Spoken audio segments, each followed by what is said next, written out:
नमस्कार। अब हम अध्ययन करेंगे संप्रत्यय या अवधारणा के निर्माण की। इससे संबंधित बहुत सारे सिद्धांत हमने पढ़े हुए हैं। अगर हम इसको दूसरे लैंग्वेज में लें तो आप ध्यान देंगे कि अधिगम कैसे होता है। अधिगम भी तो यही चीज़ है कि हम किसी चीज़ को कैसे अपने मस्तिष्क में धारण करते हैं, कैसे उसकी अवधारणा बनाते हैं। तो किसी ने कहा अनुकरण से करते हैं, किसी ने कहा अवलोकन से करते हैं, किसी ने कहा सोच से करते हैं, किसी ने कहा हम पुनर्मनन से करते हैं, हम उद्दीपक से करते हैं। तो अगर हमको एक संपूर्ण रूप से सबके सिद्धांतों को एक साथ लेते हुए संप्रत्यय कैसे बनता है या अवधारणा का निर्माण कैसे होता है, इसको अगर व्याख्या इसकी करनी हो तो हमको कुछ चीजों को जानना बहुत जरूरी है। पहली बात तो है संवेदना और दूसरी है प्रत्यक्षीकरण। संवेदना की बात करें तो कहते हैं ना कि हमने उसके प्रति अपनी संवेदना प्रकट की, लेकिन साइकोलॉजी में संवेदना आपके इमोशंस नहीं है। संवेदना आपके ज्ञानेंद्रियों से के थ्रू मस्तिष्क तक पहुंचाई गई सूचना है। कि आप अगर किसी की गाल पर यहाँ पर पानी देखते हो तो आपका मस्तिष्क कहेगा कि ये ऐसा क्यों कर रहा है, कुछ तो बात है, ऐसा मैंने कहीं देखा है। फिर हम जब उसकी व्याख्या कर देते हैं कि नहीं ये आंसू हो सकता है, तो वो उसका प्रत्यक्षीकरण हो जाता है। हो सकता है आंसू न भी हो, उसके मुंह पे पानी कहीं से गिरा हो।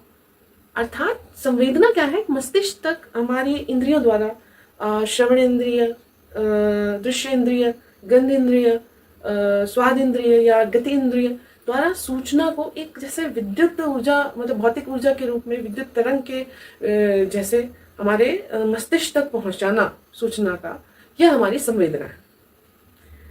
जब इस संवेदना का हम अपने अनुभव के आधार पर इसकी व्याख्या करते हैं, इसका सूचनाओं का संगठन करते हैं और हम इसको मतलब एक तरह से प्रत्यक्ष रूप से बता पाते हैं कि वास्तव में संवेदना क्या है, तो यही हमारा प्रत्यक्षीकरण कहा जाता है।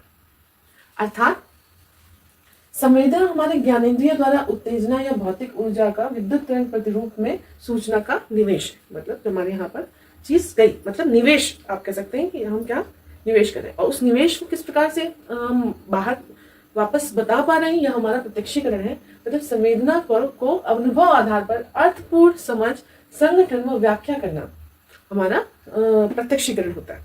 प्रत्यक्षीकरण भी पहले इसमें चयन करते हैं कि कौन सी सूचना का हमको प्रत्यक्षीकरण करना है। जब हम कई सूचनाएं हमारे मस्तिष्क में हमेशा जाती रहती हैं, हवा भी लग रही है, ठंड भी लग रही है, देख भी कुछ रहे हैं, सुन कुछ और रहे हैं, छू कुछ और रहे हैं, और हो सकता है स्वादेंद्रियां भी हमारी चल रही हो, तो फिर हम उसमें चयन करते हैं कि हमको किस सूचना का प्रत्यक्षीकरण करना है। उसके बाद आप उस चयन किए गए सूचनाओं का संगठन करते हैं और उस संगठित जो आपकी सूचना है उसकी व्याख्या करते हैं अपने अनुभव के आधार पर। तो यह हमारा प्रत्यक्षीकरण होगा। अब हम इसलिए इसको जान रहे थे कि संप्रत्यय जानने के लिए हमको इन दोनों टर्म को जानना बहुत ही महत्वपूर्ण है, क्योंकि ये पूर्णतः मानसिक क्रिया है। और एक तरह से कह सकते हैं गेस्टाल्ट वादियों ने जो मानसिक प्रक्रिया बताई है उसके अंतर्गत भी इसमें बात कर सकते हैं उनकी सोचने के हिसाब से। हमारा जो संप्रत्ययकरण है, संप्रत्यय को धारण करने की जो प्रक्रिया है, उसको अगर हम चरणबद्ध करें तो किस प्रकार से कर सकते हैं, या हम थोड़ा सा प्रयास करेंगे समझने का। हम किसी चीज को कब व्याख्या करते हैं, जब हम उसको देखते हैं, उसका निरीक्षण करते हैं, अवलोकन करते हैं।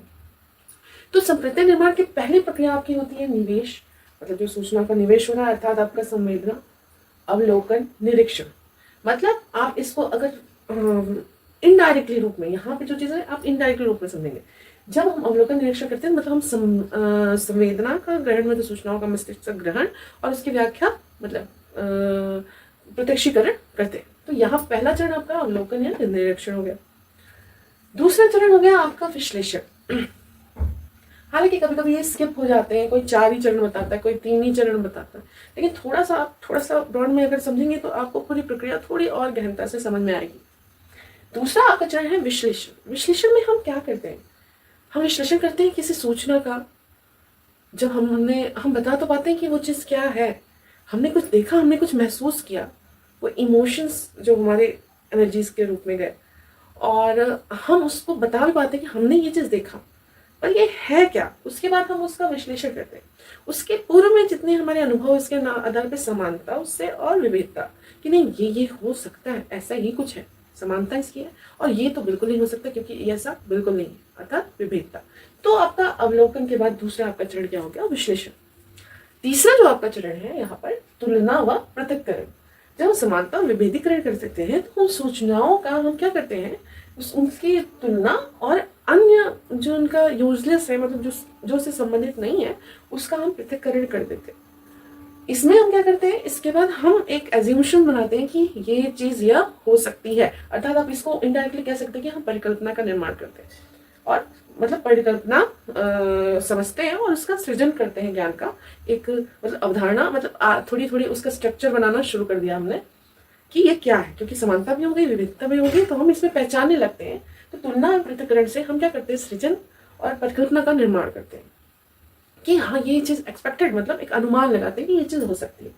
इसके बाद जो चीज हमने समझ ली कि ये चीज हो सकती है, उसको एक तरह से आप परीक्षण, मतलब मस्तिष्क में सक्रियाएं तो अनंत चलती रहती है, लेकिन हाँ एक तरह से आप उसको सामान्यीकरण कर सकते हैं, मतलब वास्तव में इसकी समानता इस चीज से ही है, और हम कह सकते हैं कि ये चीज यही है, अर्थात जो उसके गाल पे पानी दिख रहा है वो आंसू ही है।